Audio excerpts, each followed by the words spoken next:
En ce jeudi 9 juin 2016, à Romansvillers, dans le Bas-Rhin, l'heure était au nettoyage après le torrent d'eau et de boue mêlée particulièrement impressionnant qui a dévasté le village la veille. Tandis qu'à l'extérieur du bourg se déroulait au même moment une conférence de presse à l'initiative de la FDSEA 67. Pendant l'orage, on a dépassé largement les 70 mm, c'est de la folie. Je vois dans ma commune, à ce jour, on a eu aussi quelques épisodes douloureux la semaine dernière, on dépasse les 585 mm depuis le mois de janvier. L'année dernière, toute l'année 2015, on était à 455. Donc en 6 mois, on dépasse les précipitations de l'année dernière.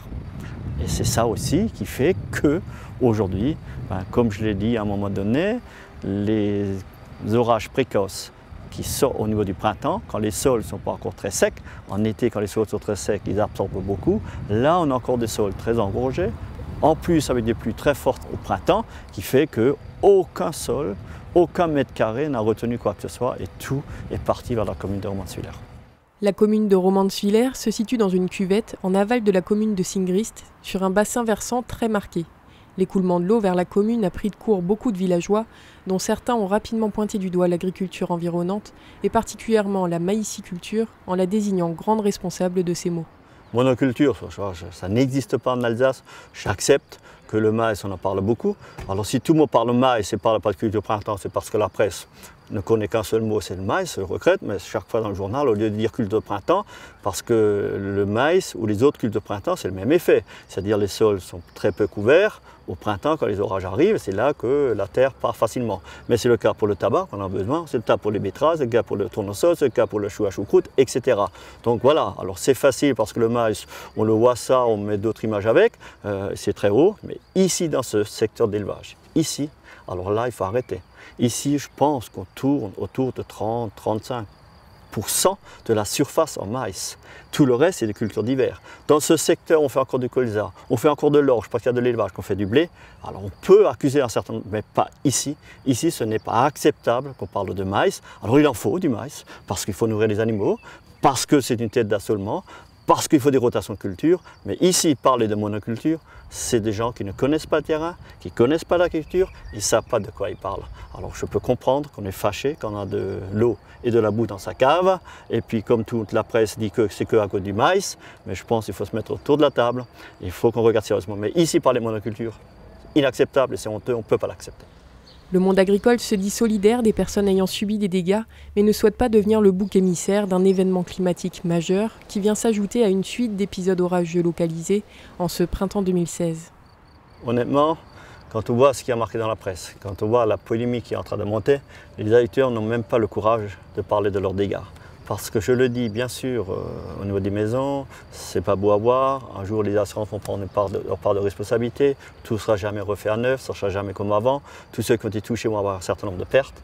Mais d'ici 1 ou 2 mois, les pertes les plus importantes qu'on verra, ce sera le monde agricole. Ici, on est un secteur, personne n'a parlé ce matin, qui a été fortement grêlé. Moi, sur les cultures de maïs, moi j'ai 3 hectares de pommes de table, 100% grêlés.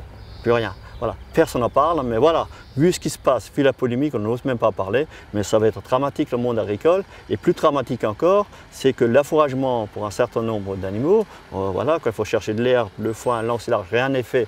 Toutes les prairies, toutes les parcelles détrempées, personne n'en parle. Alors voilà, je regrette, mais on en parlera peut-être d'ici 1 ou 2 mois quand tous les esprits seront calmés. Mais ceux qui vont avoir les conséquences les plus lourdes financièrement d'ici quelques mois, ce sera bien le monde agricole. Dans certains secteurs alsaciens, les semis n'ont pas pu être menés à bien. Et à l'approche des moissons, certains redoutent déjà de ne pouvoir accéder aux champs dans de bonnes conditions, sans compter des parties de culture complètement couchées, et tout cela dans un contexte économique agricole pour le moins anxiogène cette année. C'est vrai, plus morose au niveau économique, on n'a jamais vu, je pense, ces dernières années. Alors bien sûr au niveau des prix, mais aussi au niveau des marchés, on voit bien. Alors comme le dit souvent notre président au niveau des syndicats, mais aussi de la Chambre d'agriculture, alors il y a toujours eu quelques productions qui étaient en crise momentanément pendant 1 an, voilà. Sauf que maintenant, depuis 1 an, on a pratiquement toutes les productions qui sont en crise. Et comme on avait des exploitations un peu diversifiées en Alsace, quand on était en crise, plus ou moins on s'en sortait pas. Voilà.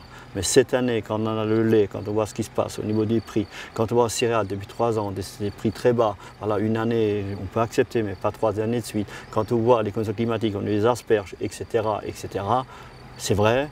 C'est pour ça aussi qu'on souhaitait faire cette réunion aujourd'hui sur place, Parce que voilà, le monde agricole, si on les taquine encore un peu plus dans les journaux par rapport au maïs, par rapport aux cultures, quand on voit ce qu'ils sont en train de vivre aujourd'hui, par rapport à la conjoncture économique, par rapport à la conditions climatiques, etc., je pense à un moment donné, parce que c'est bientôt de l'acharnement, chaque fois qu'il y a un souci, au lieu de...